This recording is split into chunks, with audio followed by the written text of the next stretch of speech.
At hindi lamang 18 kung hindi ako nagkakamali, meron pa pong mga lalantad at magsasalita tulad po nitong mga Marines. Hindi lamang siguro mga Marines kung anong mga individual, kung sino ba, General, ang inaasahan po ninyo na lalabas po at magsalita laban po sa gobyerno. Okay, nung una sinasabi nila may 90 raw, 90 yung mga dating security ni Congressman Saldico. Pero lately sinasabi nila na 30 daw sila. 30 yan.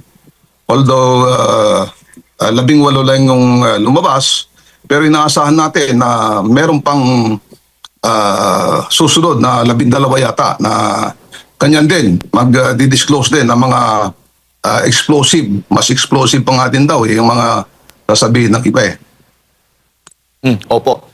At itong paglulustay o itong mga mali-malitang perang na nakikita po natin na General, ano po yung tingin po ninyo dito, ang dating po ninyo? Dahil hindi po basta-basta yung halaga na dinideliver po nila, lalo na yung dinideliveran nila ay mga matataas pa ng mga opisyal ng pamahalaan. Nabanggit nga ang Pangulong Bongbong Marcos Jr., ang dating Speaker Martin Romualdez at iba pa.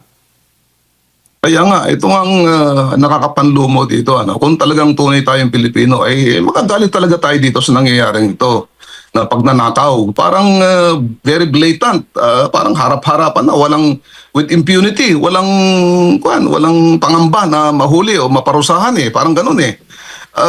Parang lumalabas dito kung presidente ay involved, yung mga senador, congressman, yung mga COMELEC sa eleksyon, mga pari, obispo, CBCP, yung pati yung mga media, pati yung ICC pala, sinasabi na $2 million ginastos sa mga nag-iimbestiga. Eh, ano na lang tayo? Parang lumalabas dito, parang sindikato na yung buong gobyerno, parang ganito. So dapat talagang panagutin yung mga dapat managot dito. Alang-alang sa mga taong bayan na naghihirap, na dapat yung mga pera na yan para sa taong bayan yan, pero yan, kinamkam nila at ginamit para sa pangsarili nila. Opo. Sa tingin po ninyo, matutugunan, masusolusyonan pa itong problema sa korupsyon sa ating bansa, lalo na't nakikita natin dawit lahat po ng mga nasa pamahalaan di umano? Yeah, ako naniniwala na talagang dapat, of course, kung dawit ang presidente dyan, yung mga taas na politiko, yung mga senador, congressman, iba pa, yung mga cabinet official, secretaries, ay siyempre, ida-divert nila o hindi nila aksyonan, di ba? Kasi sila yung involved eh. Pero ako'y naniniwala na balang araw, mananagot ni sila dyan sa taong bayan. Meron tayong proseso, hindi mga gana yung ating hindi man nila imbestigahan o talagang parurusahan. Pero meron pa rin pamamaraan in the future, palagay ko, na mapanagot itong mga ito. Opo.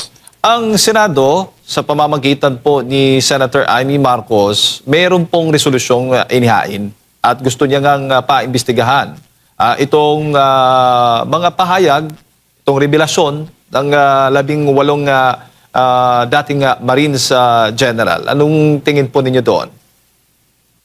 Ako'y naniniwala na magandang magandang aksyon yan para malaman ng taong bayan yung mga katotohanan, Pero sana wag namang pagtatakpan yung mga tulad ng ginagawa niya diyan sa Blue Ribbon Committee na alam naman natin na nililihis sa mga dapat matumbok ng mga investigation na yan. So sana, pagka magkaroon man ng Senate hearing o Senate investigation dyan, na sinasabi ni Senator Amy, ay ilahad na yung buong katotohanan, hindi lamang yung ano lang yung gusto nilang palabasin. Opo. At nire-recommend ho ba ninyo na dapat ding dumalo itong 18 dating Marines sa pagdinig? Tulad po ni Master Sergeant Orly Gutesa, dumalo po siya, nagkaroon ng issue doon sa kanyang notarized document, tapos ngayon nagtago. Hindi, maganda yan. Nadadalo talaga sila para panindigan nila yan. Alam ko naman na panindigan nila yan, except na ang worry nila dyan, mangyayari dyan ay, of course, yung power of contempt. Di ba? Pwede naman sila i-contempt dyan kung hindi gusto yung sagot nila. Ganun nangyayari dyan sa mga congressional hearings na yan eh. Kung ayaw nila yung sagot mo, iko-contempt ka nila, kukulong ka nila kaagad eh. Yun ang magiging worry nila dyan. So sana walang mga ganon para talagang open, independent public hearing na ganyan at may lahad yung dapat na may lahad. Opo. Doon, bago ko Walang pangamba. yes po, bago ko ipasa kay Partner Admar, General, nung nalaman mo yung naging revelasyon o testimonya nitong mga dating Marines patungkol doon sa di umano'y suhol sa mga ICC investigators dito sa Pilipinas na nasa likod di umano itong si Senator, dating Senator Sonny Trillanes, ano po yung naging reaksyon po ninyo? Hindi, ito yung masama ito eh, itong ganito dahil ito ay international body. It's a court. Ibig sabihin dapat very fair and just may justice, mayroong fairness, may honesty sa investigation ng kanyan dahil hindi lamang itong ordinaryong kaso.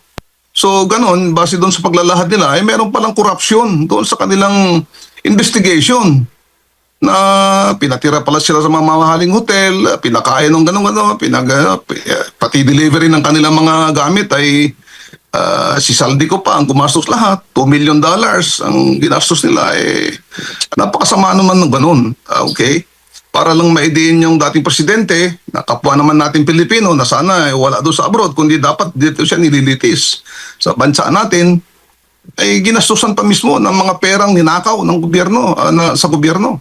So talagang masamang-masama itong ganitong mangyayari sa atin. General, Mayong Buntag, si Admar po ito. Sir, Tayong buntag, Mar. balikan ko lang yung termino na ginamit ng AFP, ng Philippine Navy, yung dishonorably discharged. Bilang isang dating nasa militar, ano-ano po yung mga example po na mga dahilan para matawag siya na dishonorably discharged? Kasi ang naisip ko rin kasi dito, baka umalis sila dyan sa serbisyo dahil nakakita sila or inoferan sila ng mas malaking sahod, kaya sila umalis at may tuturing na ba itong dishonorably discharged, General? Yeah, pagka dishonorable discharge ka, ibig sabihin meron kang kaso, okay, administrative case or even criminal case, of course sa IAP or sa labas sa civilian court, Ang mga kaso dyan, of course, karamihan na kasi dyan sa mga dishonorable discharge ay mga nag-aawol. Ibig sabihin nawawala na lang bigla, hindi nagpapaalam, ganon, hindi na bumalik, yung mga ganon, or yung mga iba nakapatay for whatever reason, whether murder or in defense of themselves, kaso pa rin yun eh. So, pero yung mga ganong kaso, diversion yan eh. Hindi naman yun ang issue whether honorable discharge o dishonorable discharge o nag-retire o dating sundalo o retired o whatever. Ang issue dyan ay totoo ba yung sinasabi nila na sila yung nagdala, inutusan na mag-deliver ng mga billion-billion mga pera na yan. Okay? Kasi yung panlilihis yun pang-divert Hindi yun ang issue Ngayon, granting na dishonorable discharge sila, etong giniwa na lang ito, honorable to patriotic duty ito na pwede nilang himatay di ba? So ito yung maaring pag-redeem nila sa sarili nila. Granting na nakapatay sila o nag-awol sila. Ito ngayon, para maibsan yung kanilang kasalanan natin sa serbisyo, may pakita yung pagmamahal nila sa kapwa Pilipino, sa bayan, ito na, ginawa na nila. Maski na nailagay sila sa malaking peligro. Nakikita nyo po ba yung similarity sa sinapit ni Master Sergeant Guteza na kinwestiyon agad yung notaryo lang sa kabila po ng panunumpa niya sa harap po ng mga senador. Dito naman po sa senaryo naman na ginawa po nito mga dating nasa military na pamamaraan sa pag-discredit din po sa kanila, General. Totoo yan, kaya na-foresee na nila yan na i-discredit sila Kaya ang ginawa ni Attorney Levy Baligod, base sa aming informasyon, ay pinirmahan nila yan na sabay-sabay, kasabay yung notary public, yung lawyer, kasaka yung mga bishop na nagtitestify na pumirma rin, na sinecertify nila na ito yung ginawa nila, itong mga pag-testimony na ganito, paglalahad ay ginawa nila ng free will nila, walang coercion, walang intimidation, parang ganon. Para lang maiwasan yung mga issue na peke yung notaryo, peke yung signature, parang ganon. So hindi mangyayari yung ngayon dahil may mga witnesses na sa pag notary mismo. Opo. Ano po ang inyong reaction po dito po sa treatment, lalo na sa side po ng gobyerno? Kasi naalala natin, ang Pangulong Bongbong Marcos ay humingi ng tulong sa publiko, tulungan siya na maisiwalat, at kung may alam ang publiko na issue ng korupsyon, lalo na related din dito sa flood control projects, ay agad na makipag-ugnayan. Yet, ito po, form po ng pagpapahayag na meron silang alam na ganito. Ito yung mga nakinabang. Ang nangyari, dinidiscredit agad at nabanggit nga ng palasyo na pinauubayan na nila sa NBI at PNP para makasuhan dahil sa sinasabi nila na fake news ito. Paano ngayon natin ang treatment natin or pagtugon dito na pag sa side ng gobyerno hindi fake news, pag outside sa gobyerno fake news agad, lalo na kung ang matatamaan ay gobyerno, General? Yeah, totoo yan dahil kung ikaw yung tatamaan mismo, siyempre ayaw mong, di ba? May turo ka o makusahan ka o ibig sabihin may nag-testify kontra sa'yo na tumanggap ka ng pera. Normal reaction yun eh. So, sabi nga ni Atty. Baligo doon sa press conference nila, meron siyang konting paniniwala na konti lang naman, na-actionan ng ombudsman yung kanilang complaint na ifa-file ngayon. So, kung hindi man actionan ng ombudsman, patulugin man yan o i-divert o whatever, ay sabi niya, bahala ng taong bayan. At least nailahad nila yung kanilang dapat ilahad sa publiko. Opo. May nakikita po ba kayong something fishy kumbaga, General, doon sa naging statement na ni Undersecretary Castro, lalo na nung nabanggit niya na ipinauubayan na nila sa NBI at PNP, tapos sabi niya, sino ba ang nasa likod nito? Sino ba ang sasakyan? Kanino bang sasakyan ang ginamit para magsundo nito? Ibig sabihin, tinitiktikan talaga itong mga sundalo na ito. Kumbaga, at meron ding isang panayam, si former Congressman Mike Defensor, na sinasabing may umaaligid daw ng mga nakamotorsiklo din. So kung imamatch natin dun sa naging pahayag din ng Undersecretary Castro, ano po ang masasabi nyo dito sa mga ganitong pahayag? Yun nga sinasabi ko, yung paglalahad ng ganito ay hindi simpleng bagay ito. Lalo't ang pinag-uusapan dito ay presidente, congressman, senador, at bilyon-bilyon na may mga matibay na katibayan. Okay? Mga pictures, videos, yung mga counter-affidavits, ay yung mga affidavits ng mga kapwa nila. So, meron talagang risgo yan. Okay? Talagang sinabi nga doon ni Atty. Baligo na maraming beses silang tinatakot bago pa man sila lumabas through text messages, through mga ganyan, surveillance sa kanilang mga lugar. Of course, alam naman natin na of course yung mga tinatamaan nito hindi lamang magdi-deny kundi talagang kokontrahin nila. Ibig sabihin sisiraan nila yung mga naglahad ng mga ito. Expected na yan. So palagay ko naman itong mga sundalong ito, pati si Atty. Baligod, na talagang nakikita man natin yung kanyang pagmamahal sa bayan, base sa kanyang paglalahad doon sa press conference ay mapoprotektahan ng mga taong bayan later on.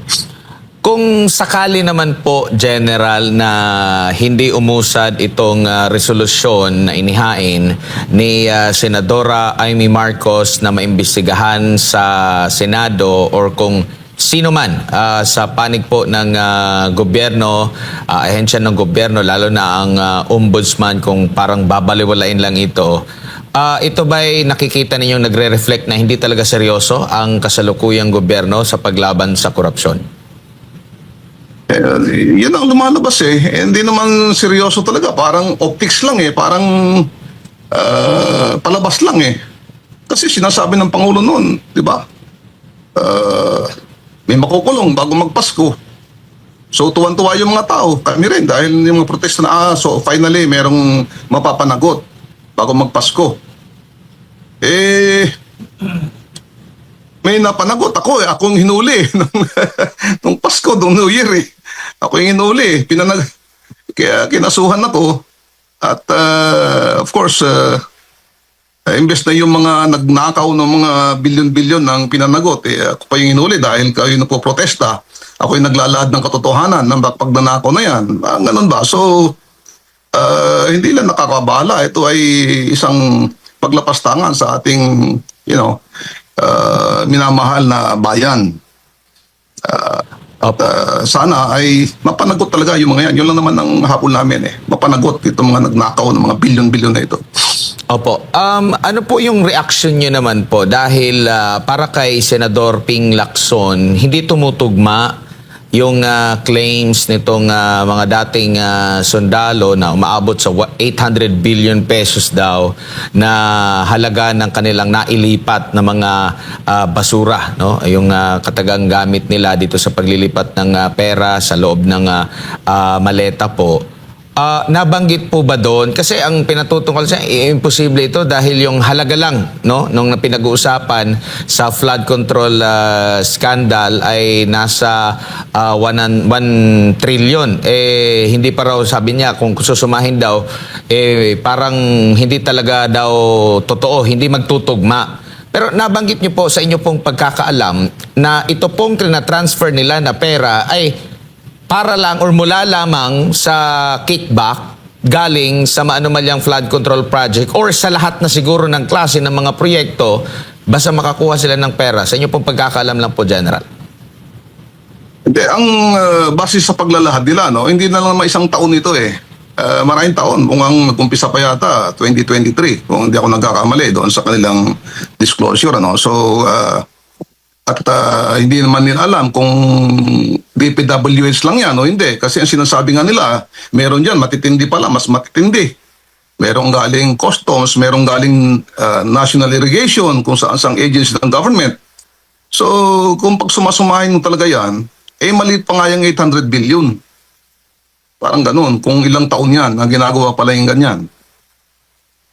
Opo, and sa tindi rin po ng kanilang mga alegasyon at meron din silang inihayag. Kumbaga, kung babasahin niyo po yung kanilang affidavit, hindi lang ata yung mga larawan na nakalagay doon, yung kanilang hawak-hawak na mga ebidensya, meron pang sinasabing mga videos at iba pa. So, karapat-dapat lang talaga ito na pagbigyan ng pansin, considering sa numbers din nila. Yun ngang mga nagpahayag ng sinasabi mga testimonya, nakatakip ang mukha sa Senado, pinagbigyan nga na makapagsalita doon po. General, your thoughts on this? Kaya nga marami pa yan. Sinasabi lang, marami pa silang tinatago mga ebidensya, di ba? Kaya kung talagang ipatawag sila dyan sa investigation, ilalabas nila yun. Pati itong mga susunod pa, phase 2. Ito yung pangalawang o part 2 ng mga susunod na mga kasamahan nila. So marami para mga ebidensya na kaya talagang expected mo talagang sisiraan sila, mamalitin sila o tatakutin sila para hindi na sila lumabas. Ganun yon. So ako'y naniniwala na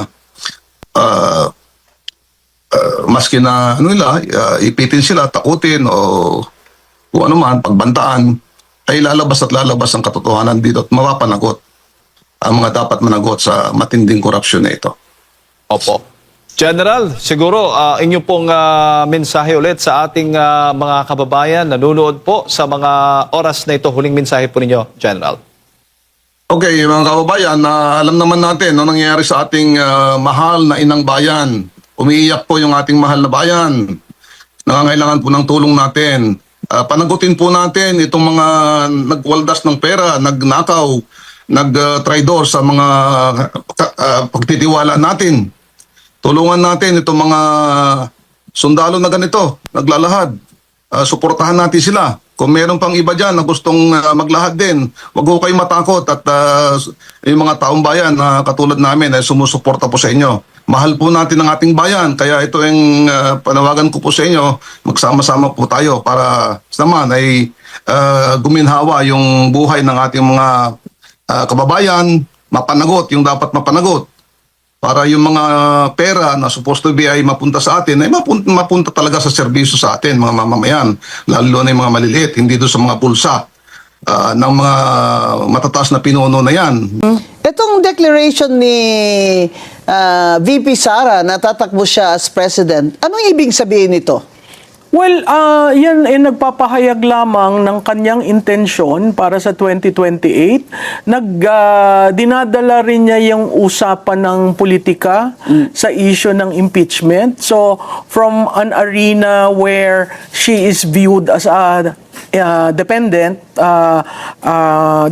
rather, she is now converting the arena into frontrunner sa 2028. Pag ginanon mo, Attorney Guanzon, yung field, pumapasok ngayon dun yung kung ako ang congressman, paano ako? Correct. Alam mo, yung mga congressman, they're political animals. Yes. Ha? So, syempre, hindi naman sila kakampi doon sa alam nilang matatalo. Syempre, gusto nilang kumampi doon sa posibleng mas mananalo. Oo. Kaya, ito pong impeachment ngayon, Prof. Malu, ay may narinig ako na ang mga nag-uusap daw mga congressman ayaw na nilang pumirma kasi baka daw maresbakan sila. Oo. Tama sa yan. eleksyon. Kasi presidential ito eh. Tama yan, Attorney Bing, no? Nakita naman natin na tinitingnan kung kakayanin yung 1/3 na direct sa Senado. Last Wednesday, refer sa committee. Ayun. So, dun pa lang, unang victory yon ng mga sumusuporta kay VP Sara kasi hindi natuloy kaagad sa Oo, Senado. unlike before. Unlike before. Oo. Pero ang balita ko, talaga daw kukuyugin siya for 2 months, talagang i-demolish siya sa House of Representatives bago mailagay sa Senado. Pag nagtanong-tanong ka sa mga kaibigan natin doon, tahimik sila, ayaw magsalita. Pero, ang body language, parang nahihirapan magkaroon ng quorum. Alam naman Oo. natin yan, pag walang quorum, Oo. mahirap, no? Hide and seek. Oo, tapos kahapon may nagsabi sa akin na hindi na daw medyo pinapansin ang chairman ng Committee on Justice Si Luistro. ng mga members. So, hindi ko alam kung yan ay pangitain of the things to come. Kasi kung titingnan mo yung impeachment charges ng 1 to 3, almost the same eh. Yung 4th lang ang naiiba. At ang balita ko yan ay upon the instigation of Speaker Martin Romualdez. Paano pong pagkakaiba ng fourth complaint? Yung 4th ay tungkol lahat sa bangko. Bangko ni Presidente Digong, bangko ni BP Inday, Para mabuksan. para mabuksan. Yes. Oo. So, in other words, it's an indirect hit. Para may issue sa kampanya. At linalabas na ngayon yung SALN. At that time, ang SALN pwede pang baguhin. Allowed ka ng batas. Ngayon, hindi na dahil inamendahan nila yung batas. So, makikita natin na talagang lahat nakatuon sa 2028. Hindi naman accountability, politika talaga ang Correct. kanilang direksyon. From the start, these impeachment complaints have always been political. Saan ka makakita ng Vice President ng bansa na siyang tatakbong presidente sa 2028 ay 4 ang kaso ng impeachment? Saan ka makakita na para lang kunyari na hindi naman siya lang, ay may nag-file din ng kasong impeachment kay Bongbong Marcos. Kaya itong palaisipan nila sa Senado, kung makakuha sila ng 16 votes, kahit na sabihin nilang mag-absent pa si Bato, ay kailangan pa rin ng mga senador na pro-impeachment ng 16 votes, which they do not have. Oo. Hindi ba? At mahirap ang 16 kasi makikita mo yung math. Ang akala yata nila pag naminusan ng 3 dahil dyan sa flood control projects, yung 2/3 Liliit. Hindi. Ang Constitution Oo. nakalagay. Oo, ang Tama. Constitution Tama ka, nakalagay na attorney. dapat 2/3 siya ng total na 24 Oo. na senador. Oo. So, 24, ang kailangan makakuha ng 2/3 ay 16. So, sa ngayon, binibira nila lagi si Leandro Leviste. Ano kaya pakiramdam ni Senator Loren Ligarda Oo, dyan? kasi nasa majority siya. Oo. 'Di ba isa sa 15. Oo. Doon sa 9, ang object nila alsin yung 3 pa, alsin si Batot, si 4, si Go, 5. Pero mali ang basa sa saligang batas. Ang saligang batas ang sinasabi of all the 24. Yes. Whatever happens, they must get 16 votes, which right now, it looks like they cannot. Cannot, So, oo. everything here is now political. Political. Because they know that they cannot reach 16, and yet, itutuloy nila para pabuksan yung bank accounts, possibly even freeze her bank accounts. But now their problem is the Vice President has declared. Oo, alam mo, yung maagang paghayag ng intensyon, malaking bagay yan dahil may hahanda mo ngayon ang partido. Alam naman natin wala siyang partido. Ang pondo, alam rin natin kulang si BP Inday ng pondo. Ang organisasyon sa baba. No? Napakahalaga niyan 3 para yung kanyang competitiveness ay pwedeng ma-extend sa 2028. Doon sa, usually kasi 18 months ang preparasyon ng national campaign. Kung 18 months, December 2026 siya maghahayag.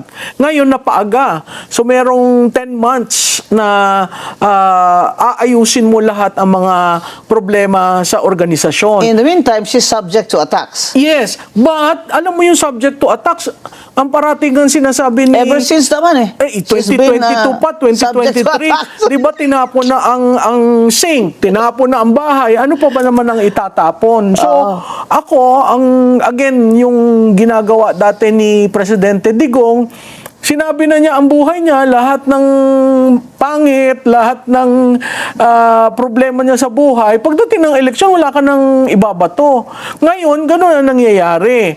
Pero, on the other hand, dun sa mga kalaban, mapipilitan ngayon si administrasyon na sandali lang, kailangan akong pumili ng kandidato ko. That's true. Una yan. And BBM's problem is he doesn't have a candidate yet. That's one. At pag nagkaroon ng kandidato, pag nag-anoint ka, hindi ba yun kiss of death? Kung ang Oo. numero mo ay ganyan. Ang pangalawa, pagdating mo naman dun sa so-called opposition, bakit ko sinasabing so-called opposition?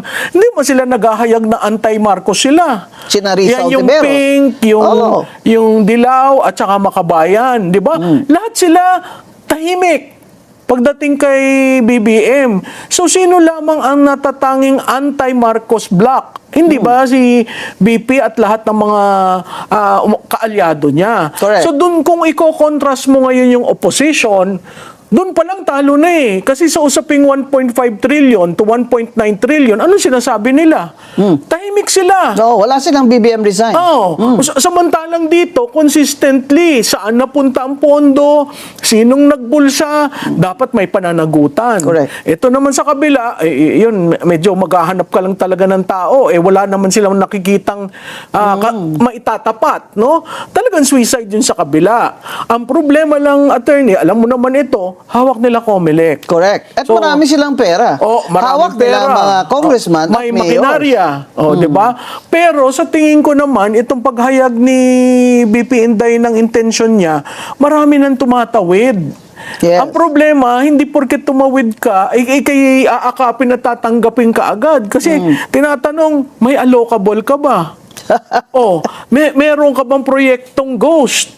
Meron ka bang proyektong substandard? May ayuda ka bang ghost?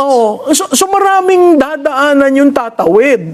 Kaya maganda na rin na napaagaan deklarasyon kasi talagang susuyuri mo yan. Pababayaan, wala naman siyang congressman, congresswomen, ilan lang ang senador niya, ilan sa local. 4 lang gobernador. Oo. So, kailangan mo talaga ng panahon kasi mahirap rin naman siyang tanggapin na lang lahat.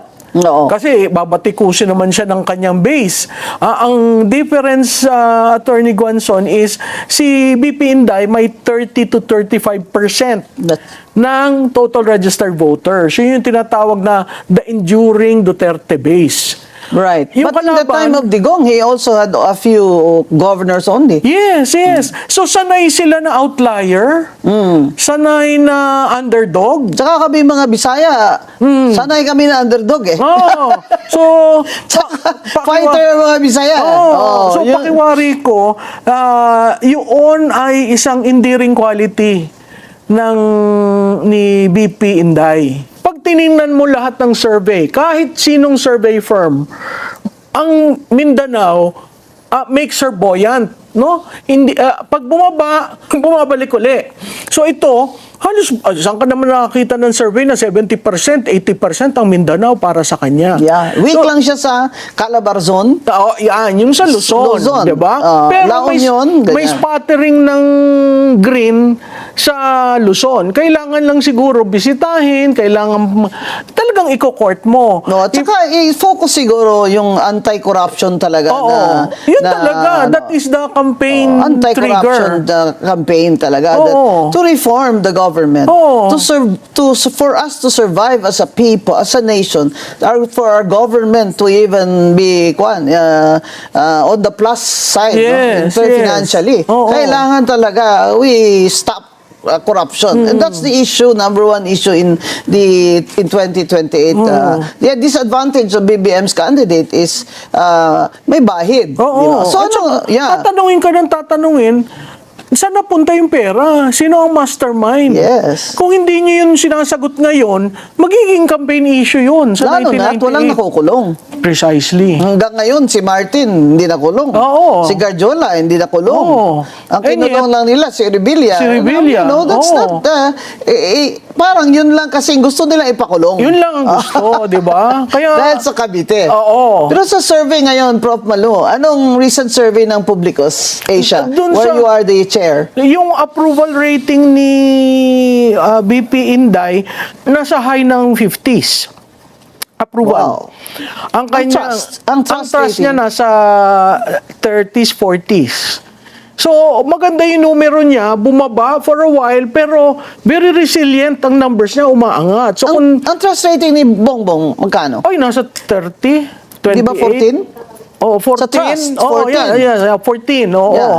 So, pag nakikita mo, yung trend, ang taas-taas noon, talagang sumasadsad. At hindi siya nakakabalik. Ang difference kay Inday, meron siya ng blip, tapos umaangat ng konti, blip, tapos umaangat ng konti. Sino ang nagpapaangat sa kanya? Parating Mindanao. Kaya ang Mindanao, kailangan yung basagin kung gusto ng administrasyon. Pero paano mo basagin ang isang Duterte sa sarili niyang baluarte? Tsaka, ang mga tao sa Mindanao at kami mga Bisaya ba, mga Cebuano, may identification connection eh. Di ba? Na we would rather trust somebody who is from our region than someone who is from that region and has a record of corruption. Di ba? And cannot even explain. Yes, But yes. BBM cannot even explain this Tapos, di ba? massive corruption in his government. And ang ayaw ko pa dyan, yung he looks like it's not a problem. Oh, Hindi naman Yung let's tayo, move forward. Oo, Di ba? let's move on. Sinasabi Oo. ng spokesperson niya, paano kami mag-move on? Walang nakukulong. Tapos yung Sandro Marcos, anong sinasabi ngayon ng mga former security ni Saldico? May 5 maleta silang dinala sa Ilocos Norte. Ang problema talaga ni BBM at anyang kandidato is walang tiwala ang mga tao sa kanila.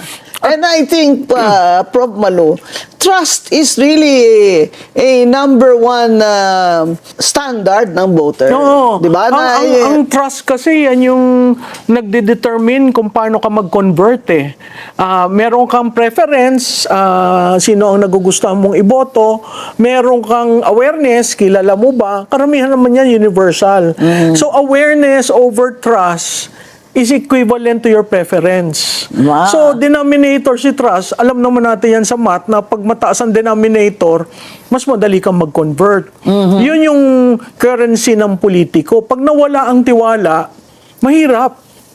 Ito yung simpleng example kay Presidente. Pag nawala ang tiwala, mahirap mong ibalik. Paano ka nga naman magtitiwala? It's a hair follicle test lang, ayaw niya gumawa.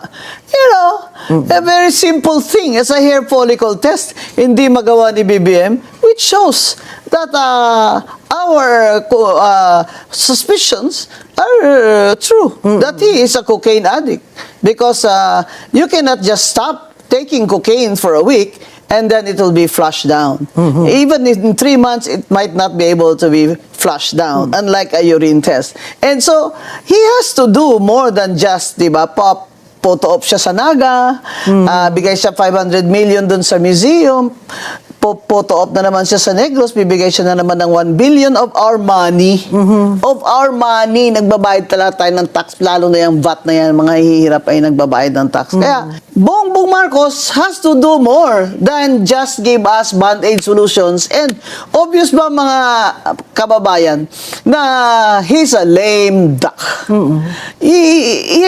Have you ever seen a president na after in less than 3 years ay hindi na siya ang political front runner, and sinaksak niya yung vice president niya, and the people sympathized with her. So BBM has a serious trust problem, and he doesn't seem to care. Yes, and just a reflection of the use of the drug, it shows in the decision-making process eh. Right. One time you're north, then suddenly you're east, suddenly you're west. So, pag tiningnan mo yung stability in terms of policy, ano ba talaga tayo? Hindi natin maintindihan kung yung larong ginagawa at kung minsan nagdesisyon na sa cabinet level, pagkagising bukas, iba na naman. At tinan mo yung China, di ba? Una niyang pinuntahan, China, ng start of the year in 2023. Yeah. Oh, tapos biglang pivot 360 degrees sa Amerikano with EDCA. Okay. Oo, yeah. Tapos every time na may New Year celebration, yung wife nandun. O kahit sa Chinese embassy. Oo, kaya ikaw magtataka ka, ano ba ito? Tapos may signaling na minumura, may signaling na persona non grata, may signaling na... So kung ikaw ay talagang on top of your job, sasabihin mo, sandali lang, huwag kayo maingay kasi ako ang architect ng foreign policy. Walang ganon. He also did that to former President Digong Duterte. Di ba? May statement siya na, I will not. We are a sovereign country. Yung sa ICC. I will not. Diba? Ba ganun si Bongbong? I will not. Kaya mo. I will not. We are a sovereign country. We will not surrender our citizens. Ganyan. Anong ginawa? Ano nangyari? Di ba? Ano ginawa niya? Pinagplanuhan.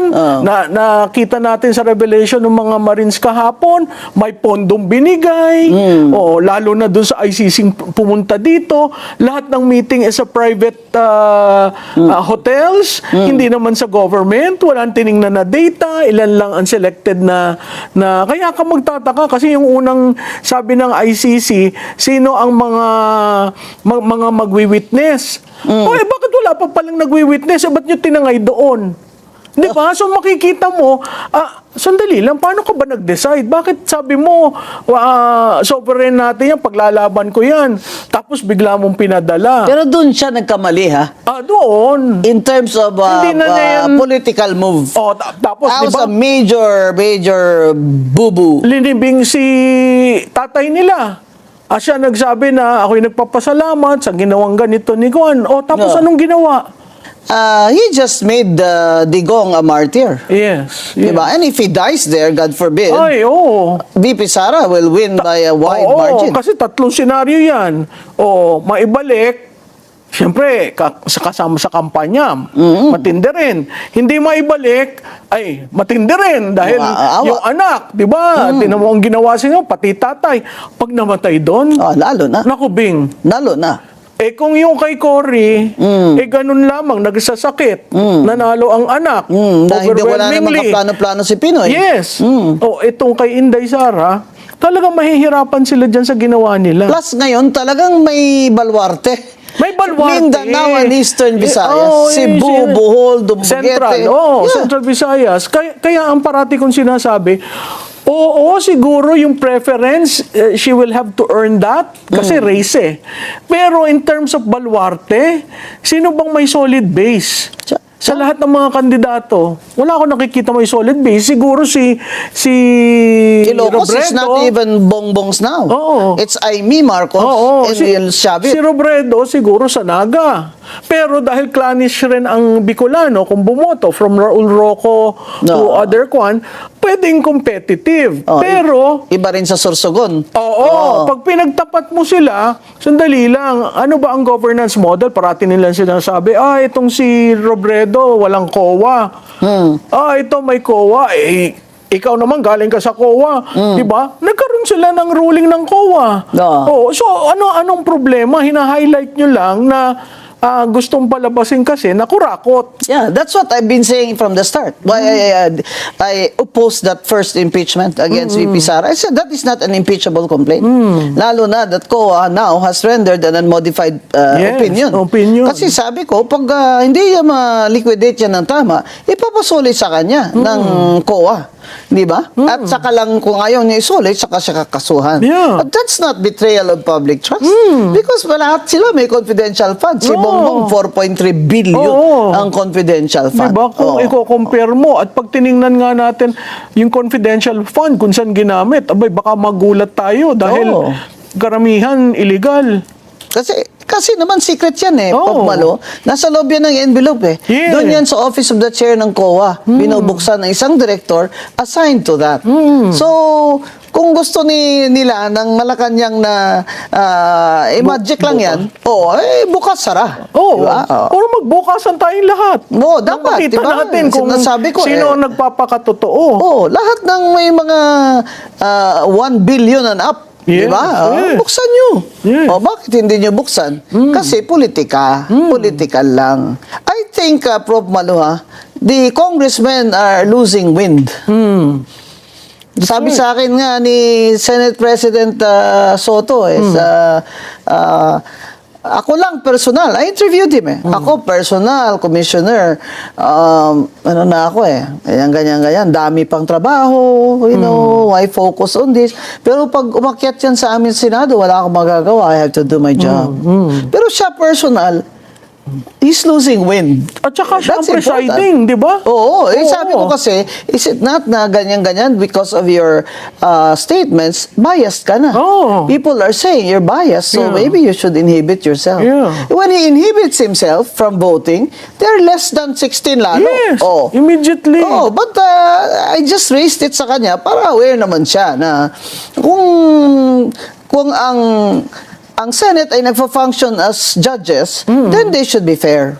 Especially the presiding should be Yes, fair, yes, di ba? Kaso bitaw na siya ng mga salita, Oo. di ba? Kaya siya may contempt Di case ba? na yun. Inatake pa ang Supreme Court. Oo. So yung sabi mga ko, ganun, they're saying that you're biased. Yeah. Siyempre, he defended himself, Yeah. but nakita ko na parang wala na rin siyang gana. Oo. Oo. Parang rin si Senator Ping.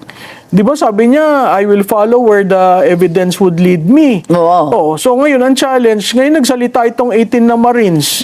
May affidavit. At saka siya, dati siyang sunod ng pulis. Oo. General. Oo. Yung ba bubuksan nila uli yung hearing na pinapaikot niya yung committee report halos walang gustong pumirma dahil nga loaded yung report at hindi pa Tsaka tapos. hindi daw kasabot si Martin Oo. Luther King Romualdez. Wala daw evidence. O ngayong sinabi na yan, hindi ba yan evidence? Oo, nagatid sa bahay. Oo. Hindi ba? Nagatid sila sa bahay. Oo. Ni mismo. Kaya sabi ko nga sa Facebook ko yung bang Homeowners Association ng Forbes ay hindi pa ba dito Oo. nababahala, Nababahala, no? that Yeah. this is going to be a security risk? Oo. Hindi ba? At saka maganda ito. Noong una, si Gutesa, isang tao. Ngayon, 18. That's correct. Sige nga. Wow. Subukan nyo. Kaya mabigat Meron to. pang 10 na reserba. Oo. Meron pa ba? Meron pang 10. Hindi lang... Di pa lumalabas. Hindi lumalabas kasi tinitingnan nga kung paano i-handle itong 18. Oh my Oh. gosh. So, kuwan na sila, malapit na sila ma-checkmate. So ngayon nag-issue ng request sa Senate nag-move siya na investigate ng Senate itong declaration ng 18 si Amy Marcos, Oo. di ba? At ang plano ni Attorney Baligod, ang pagkakasabi sa akin ay dadalhin daw ang affidavit sa ombudsman. Correct? Yes. At ang That's the next affidavit step. kay Senator Ping Lacson. That's correct. Oo. That's the next step. Ay, tapos nung nalaman namin, sabi ko, bakit mo pa dadalhin doon? Sigurado naman tayong hindi papansinin. Well, if there's going to be a complaint, di ba? Yes. For plunder, Oo. for graft, ganyan. Pero, hindi yun ganun kadali. Oo. Especially na yung ombudsman, obvious ba? Remulla yun eh. Do you think that he will indict Yes. BBM? Yes. Di ba? And when his brother may be the next presidential Yes, candidate of di Bongbong ba? Marcos. Oo. Wow! Mga kababayan! Yan ang Banateros, walang inuurungan. Pag tama palakpakan, pag mali ay babanatan. Yan ang Banateros, boses ng ordinaryong Pilipino. Banateros ay walang makakaawan, walang inuurungan. Banateros